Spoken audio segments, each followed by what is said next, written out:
Hi, it's Dawood from Quality Assurance, and in this presentation I'm going to be demonstrating clinical visit test that has been developed following the new workflow-based testing framework that was selected by the community.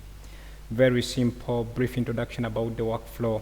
A feature file is written that stores user stories. Then these user stories are wrapped into steps definition using either Cypress or Selenium, and in this case I've deployed Selenium. And lastly, writing down the test workflow. There are 5 scenarios in this test, that is completing visit note, adding known allergies to the patient profile, attaching patient supporting document, booking an appointment for the next visit, and lastly ending the patient visit. Let me go straight away and run the test, and we see these 5 scenarios or user stories.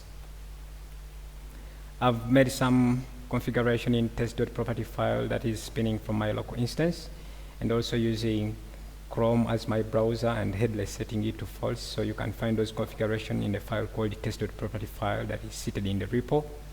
And so it begins with the first scenario, that is completing visit note.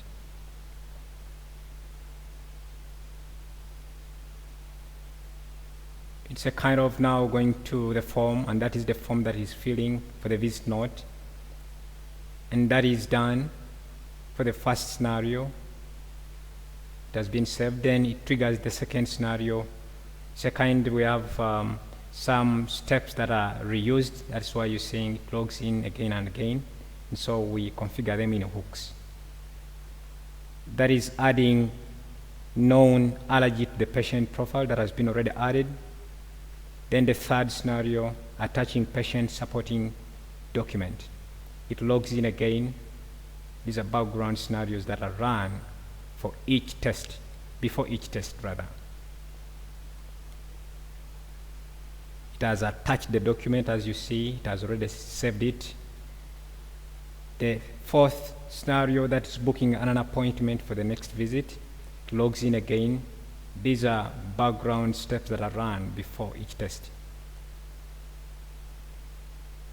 It fills in the appointment request form and it saves it. And lastly, now we are going for the last scenario, that is ending patient visit.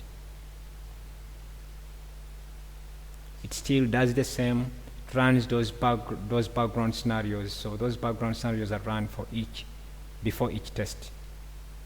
Those are configured in hooks. It ends the visit.